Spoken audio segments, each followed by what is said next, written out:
Acting Homeland Security Secretary Chad Wolf has resigned as the country is on high alert ahead of the inauguration. His announcement did not mention Wednesday's riot, but Wolf is the third cabinet member to resign following Wednesday's siege. We're joined now by CBS News senior national security analyst Fran Townsend. She served as Homeland Security advisor to President George W. Bush. Fran, good morning to you. Let's start with Chad Wolf. At least on paper, he is the gentleman in charge of security for the inauguration, and his explanation for resigning is short on details. What do you think is going on here? Look, I think the resignation of the Homeland Security Secretary 9 days before a national security special event that he himself is responsible for is both disgraceful and irresponsible. The U.S. Secret Service is the agency who's in charge of the security for the inauguration, but they work for the Secretary of Homeland Security. Look, other cabinet secretaries said they left because of what happened last week at the Capitol. Chad Wolf cites a litigation here in New York that's been going on for some time. I think it's a cover for somebody who's a coward. I think he just doesn't want to be responsible for inauguration security after the debacle last week. Yeah, it doesn't seem like a setup for success. I want to talk about the two Capitol Hill police officers who were suspended for roles in the riot. There are 10 other investigations, we are told.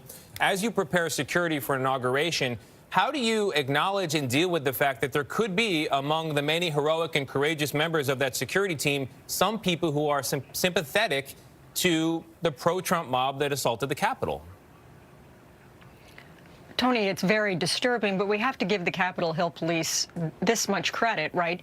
They're looking to root out those people, and they're not the only ones you're going to rely on for security at the inauguration. You've got the U.S. Secret Service, you're going to have 10,000 National Guard troops, and you have an ongoing FBI investigation with lots of information and lots of leads. And so I think that the Capitol Hill police are trying to do the best they can under very difficult circumstances, and I give them credit for policing their own.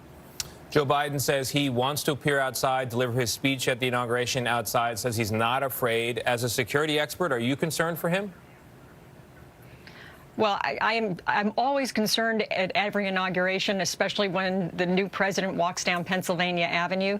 But I think that this will be the most secure, and you'll have a greater security presence than ever before. They've already closed 2 of the national monuments. I suspect they will restrict access to the National Mall on Inauguration Day. And so I think people are now trying and very focused to be sure this is the safest, most secure inauguration we've ever seen. I can't stop thinking about Nancy Pelosi's observation on 60 Minutes that there was an element of that group that sieged the Capitol that were very coordinated. It seemed well planned. If that's true, could that group shift and hit a soft target at another state capitol where there is not this monster security apparatus set up? Absolutely, Tony. And that's why when you think about the FBI's investigation, there's a treasure trove of evidence in addition to the videos we've all seen. Remember, there were 2 locations near the RNC and DNC that had pipe bombs. You know, unexploded explosives are a treasure trove of information. There's fingerprints, there's DNA, there's signatures in terms of how these are put together, the component pieces. And so if this was a really organized mob that was giving direction, the FBI has got a lot of information that they can follow to try and understand that and prevent it from happening again. All right, Fran Townsend, who will not be writing a letter of recommendation for Chad Wolf's next position, it sounds like. Fran, thank you very much.